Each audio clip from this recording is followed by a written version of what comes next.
Ciao a tutti e bentornati nel canale di Studio 72. Oggi andremo a vedere come eseguire questo effetto praticamente di distaccamento, no? Di frammenti di volto su una foto, appunto. Prima di tutto però vi ricordo di iscrivervi al canale qualora non l'abbiate già fatto, ed ora passiamo al nostro tutorial. Io ho aperto il mio Photoshop, ho importato il volto di questa persona e la prima cosa che andiamo a fare innanzitutto è duplicare il livello, quindi clicchiamo sullo sfondo, facciamo Command J e lo andiamo a duplicare. Ora quello che dobbiamo fare appunto è andare a selezionare nella parte di volto che vogliamo andare a distaccare praticamente, dobbiamo andare appunto a selezionare il nostro contorno. Per farlo possiamo farlo o con lo strumento penna, che andiamo appunto noi manualmente a selezionare il pezzo che vogliamo andare a distaccare, oppure io ho trovato questi frammenti di vasi antichi su internet e si possono usare in alternativa anche queste opzioni. Io uso queste perché mi piacciono di più, quindi vado a selezionare uno dei frammenti, lo prendo, lo porto di qua. Ora me lo dà molto piccolo, ma non è un problema, intanto la risoluzione in questo caso ci interessa fino a un certo punto. Vado ad adattarlo al volto. Ok, in questo modo. Una volta fatto questo, mi porto sul livello 1, che è appunto la copia dell'originale. Tenendo premuto Command sulla tastiera vado a selezionare il pezzo di frammento, quindi in questo caso il livello 2, in modo che mi crei, vedete, la selezione. Dopodiché, sempre appunto rimanendo sul livello 1, vado a fare una maschera di livello. Ora selezioniamo il pezzo del frammento, andiamo a fare metodo di fusione sovrapponi, in modo che si intraveda leggermente. A me piace questo tipo di effetto, che si intraveda, altrimenti comunque se non volete potete benissimo deselezionare questo, magari lo usate solo come esempio di maschera. Io comunque glielo lascio, quindi faccio sovrapponi, dopodiché vado, seleziono i due livelli e li unisco. In questo modo io sono andato a creare la parte di viso che verrà appunto staccata dal volto. Per dargli appunto questo effetto di distaccamento, quello che andiamo a fare ora, intanto vado a rinominare il livello, questo lo chiamo frammento. Quello che dobbiamo fare ora è duplicare il livello frammento, quindi Command J, lo vado a rinominare con frammento ombra, lo porto al di sotto.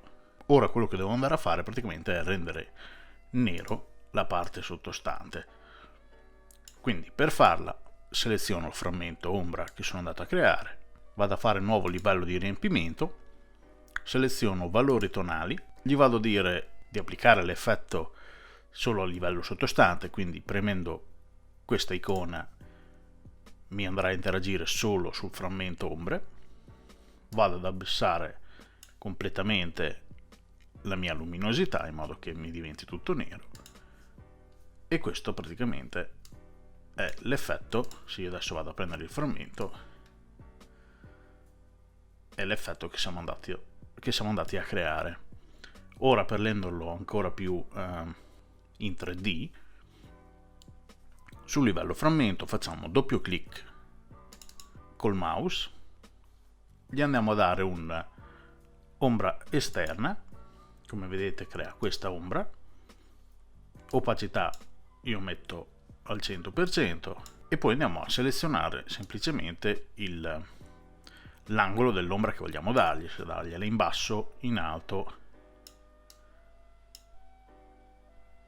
In questo caso gliela do più o meno così, faccio ok, in modo che, vedete, renda più in 3D il nostro pezzo. Nel caso non volessimo ottenere la parte nera, ma volessimo che si veda i muscoli sottostanti della nostra pelle, no? Semplicemente ci basterà Io adesso vado a deselezionare questi che al momento non mi servono, e sopra il livello sfondo io ho trovato, come vedete, l'immagine della muscolatura di una persona, del corpo umano.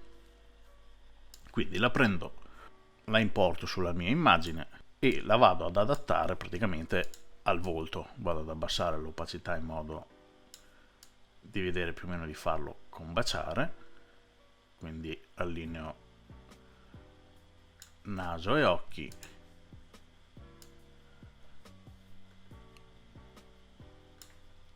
e niente, quello che dobbiamo andare a fare è praticamente fare combaciare il volto alla foto che abbiamo sottostante.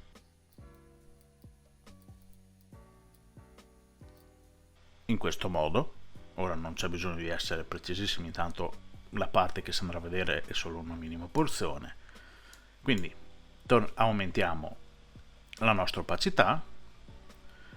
Ora vado a selezionare il livello frammento, lasciamo stare l'ombra che lasciamo deselezionata naturalmente, e rimanendo sul livello 1, che adesso vado a rinominare, che la chiamo muscolatura, quindi teniamo selezionato il livello appunto dei muscoli del nostro volto. Ora, tenendo premuto Command, andiamo a selezionare il livello frammento ombra, che è l'ombra appunto che siamo andati a creare prima. Facciamo la nostra maschera e, come vedete, se adesso andiamo a spostare il nostro frammento, al di sotto si vedrà parte del nostro volto. Ovviamente potete spostarlo quanto volete, in questo caso io la lascio più o meno così. Andiamo a fare un nuovo livello di riempimento, andiamo a fare curve, gli diciamo seleziona sempre il livello sottostante, quindi clicchiamo qui, andiamo ad aumentare la luminosità sottostante in modo che si veda di più, perché era molto scura come immagine. Adesso si vede meglio quello che c'è sotto. Quindi torniamo nel livello muscolatura, facciamo doppio clic, gli andiamo a dare ombra esterna. Come vedete ci crea anche qui questo spessore, in modo che risulti, adesso vado a zoomare, vi faccio vedere più da vicino, come vedete crea un 3D anche all'immagine sottostante. Un'altra cosa che faccio nel frammento, vado a fare modifica trasforma, vado a fare prospettiva, lo vado a modificare leggermente in modo che sembra che si sia spostato un po' di più. Possiamo anche andarlo a ruotare un po' in questo modo, e questo è bene o male il risultato che otteniamo con questo effetto. Naturalmente si può andare ad applicare in qualsiasi parte del volto che volete. Comunque questo è quanto per quanto riguarda questo tutorial.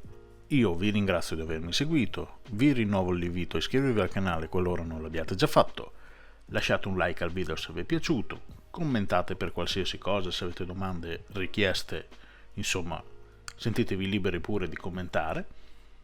Visitate il mio sito www.studio-72.net e noi ci vediamo al prossimo tutorial. Ciao a tutti!